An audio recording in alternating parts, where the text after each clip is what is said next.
ચાલો આજે આપણે કાગડાભાઈ અને કાબરબેનની વાર્તા કરશું. કાગડાભાઈ બન્યા છે આપણા ધર્મિષ્ઠામેશ અને કાબરબેન બન્યા છે તેજલમેમ.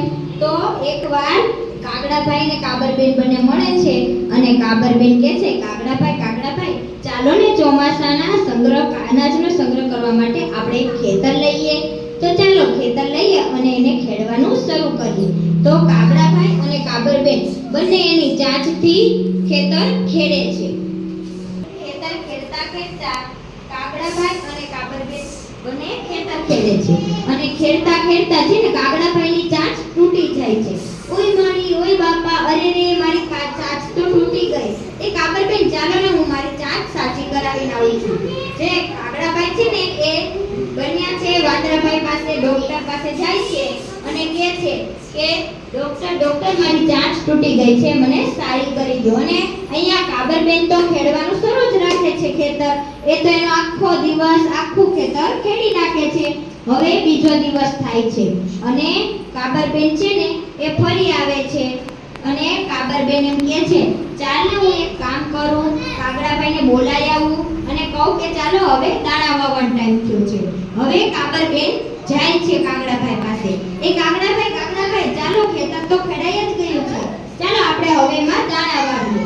તો કાગડાભાઈ જવાબ આપે છે, ઠાગા ઠૈયા કરું છું, ચાચુડી કડાવું છું, જાઓ કાબરભાઈ આવું છું.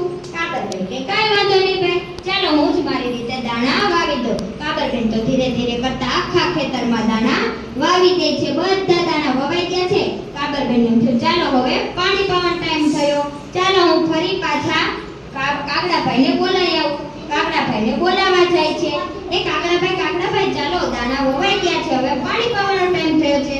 તો કાગડાભાઈ કહે છે, ઠાગા ઠૈયા કરું છું, ચાચુડી કડાવું છું, જાઓ કાબરભાઈ આવું છું. એ ભલે ત્યારે તો કાબરબેન તો છે ને એ બધે જ આખા ખેતરમાં પાણી પાઈ દે છે. બધે પાણી પાય છે હો.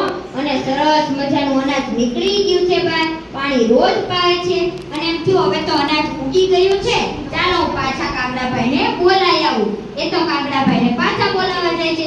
એ કાગડાભાઈ ચાલો, અનાજ પાકી ગયું છે ને, હવે લણવાનું, એનો લેવાનો ટાઈમ થઈ ગયો છે, તો તમે ચાલો. તો કાગડાભાઈ કહે છે, ઠાગા ઠૈયા કરું છું, ચાચુડી કડાવું છું, જાઓ કાબરભાઈ આવું છું. ચાલો. તો હવે કાબરબેને તો મસ્ત મજાનું અનાજના ઢગલા કર્યા છે અને કાગડાભાઈને બોલાવવા જાય છે અને કહે છે, કાગડાભાઈ ચાલો ને, અનાજના તો મેં ઢગલા તૈયાર કરી દીધા છે, ચાલો તમારે જે જોઈએ એ લઈ લેજો. કાગડાભાઈ તો ભાઈ અનાજ લેવા તરત જ તૈયાર થઈ ગયા ભાઈ. તો કાગડાભાઈ આવે છે ખેતરે અને જોવે છે, વાહ, એક તો નાનો ઢગલો છે ને એક તો મોટો ઢગલો. કાગરબેન કે તમારે જે જોઈએ એ ઢગલો લઈ લો. કાગડાભાઈ તો જલ્દીથી આવી અને મોટા ઢગલામાં એની ચાંચ મારવા ગયા. ત્યાં તો હેઠે પડી ગયા હો ભાઈ. શું કરવા? કારણ કે એમાં ઢૂસા, કચરો એવું બધું ભર્યું છે, એમાં થોડું જ અનાજ ભર્યું છે અને નાનો ઢગલો તો આખો ભરેલો છે. એટલે હવે આ વાર્તા ઉપરથી આપણને શું સમજાય છે કે કાગડાભાઈ આળસ કરી તો એને કચરાવાળો ઓછો ઢગલો મળ્યો અને જ્યારે કાબરબેને બહુ મહેનત કરી તો એને જાજુ અનાજ મળે છે.